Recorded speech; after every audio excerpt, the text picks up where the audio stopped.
मेरा नाम स्वीटी है। जब मैं 18 साल की थी, उस समय मेरे स्कूल में गर्मियों की छुट्टियां थी, तो मैं अपनी बड़ी बहन के घर कुछ दिनों के लिए रहने आ गई। दीदी की शादी को 1 साल से अधिक समय गुजर चुका था और दीदी और जीजा जी अक्सर हमारे घर आया जाया करते थे, लेकिन मैं आज तक उनके घर एक बार भी नहीं आई थी। दीदी और जीजा जी दोनों बैंक में काम करते थे, लेकिन दोनों अलग अलग बैंकों में काम करते थे। मुझे दीदी के घर आए 6-7 दिन ही हुए थे। एक दिन मैं घर पर अकेली थी, तो जीजा जी अचानक बैंक से जल्दी घर वापस आ गए।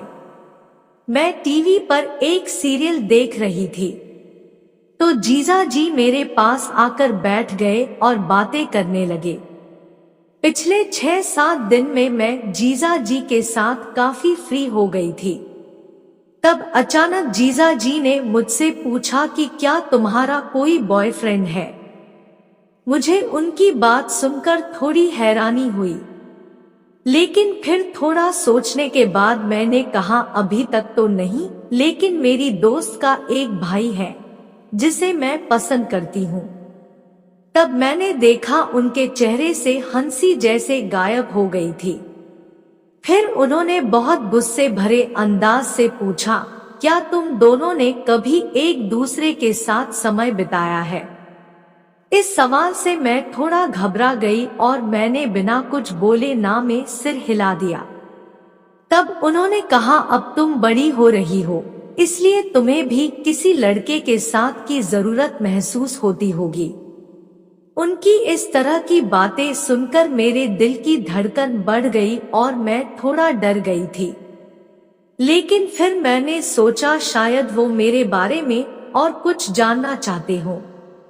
तब जीजा जी अपनी जगह से उठकर जाते हुए बोले कि अगर मैंने तुम्हारी दीदी से पहले तुम्हें देख लिया होता तो मैं तुम्हारी दीदी से कभी शादी ना करता।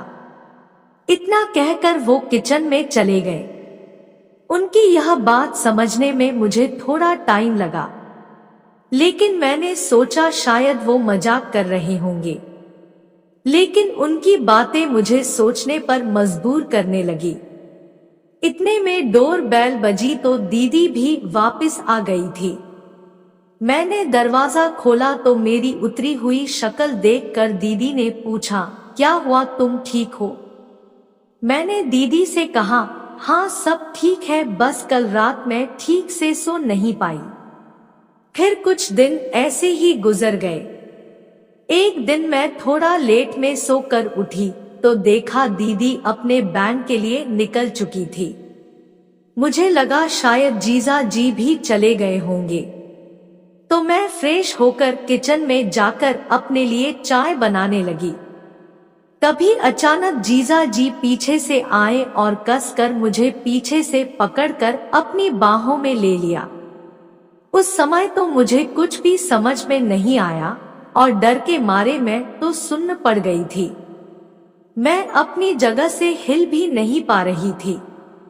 इससे पहले कि मैं कुछ संभलती उन्होंने मेरे गाल पर एक किस कर लिया और मेरे बदन के हर हिस्से पर अपना हाथ फेरने लगे। तब मैंने एक गहरी सांस ली और अपने आप को संभाला और उन्हें पीछे की तरफ धक्का देकर खुद से दूर कर दिया। उन्होंने दोबारा मेरे करीब आने की कोशिश की तो मैं जोर जोर से चिल्लाने लगी। उन्होंने अपने एक हाथ से मेरा मुंह बंद कर दिया और दूसरे हाथ से मेरे दोनों हाथ पकड़कर बोले, अगर तूने अपनी बहन को या किसी को भी इसके बारे में कुछ भी बताया तो मैं तुम्हारी बहन को तलाक दे दूंगा। मैं इन सब बातों से काफी डर गई थी। मैं नहीं चाहती थी कि मेरी वजह से दीदी का घर बर्बाद हो, इसलिए मैंने दीदी को इस वाकये के बारे में कुछ भी नहीं बताया। उस रात मैं ठीक से सो भी नहीं पाई। अगले दिन मेरे जीजा और दीदी दोनों लोग बैंक चले गए थे। उस रात में मैं अपने कमरे में लेटी हुई थी और सोने की कोशिश कर रही थी। तभी मैंने देखा कि कोई मेरे रूम का दरवाजा खोलकर सीधा अंदर आकर मेरे साथ बेड पर लेट गया है। मुझे समझने में 1 मिनट भी देर नहीं लगी कि यह मेरे जीजा जी है। मुझे जीजा जी की वह बात याद थी जो उन्होंने कल मुझसे कहा था। इसी डर की वजह से मैं कुछ कर भी नहीं सकती थी कि कहीं मेरी वजह से दीदी का घर बर्बाद ना हो जाए। फिर जीजा जी मेरे पास आए और बोले, मैंने तुम्हारी दीदी को नींद की दवाई पानी में मिलाकर दे दी है, इसलिए वो अब सुबह तक जाग नहीं पाएगी। मैंने जीजा जी से हाथ जोड़कर कहा, प्लीज आप मेरे साथ ऐसा ना करो। लेकिन उनके सर पर तो उस समय कुछ और ही भूत सवार था। उन्होंने मेरी एक नहीं सुनी और मेरे साथ वो सब करने लगे जिसके बारे में मैं सोच भी नहीं सकती थी। मारे डर के मेरा पूरा शरीर कांपने लगा। मैं मिन्नतें करती रही लेकिन उन पर इसका कोई असर नहीं हुआ। मेरे पूरे बदन को चूमने और दबाने के बाद उन्होंने वो काम करना शुरू कर दिया जो मुझे बहुत दुख पहुंचा रहा था। उस दर्द को मेरे लिए बर्दाश्त करना बहुत मुश्किल था।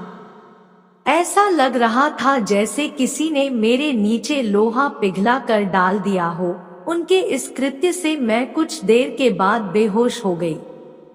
जब मेरी आंख खुली तो मेरी जिंदगी बर्बाद हो चुकी थी और मैं पूरी तरह से टूट गई थी।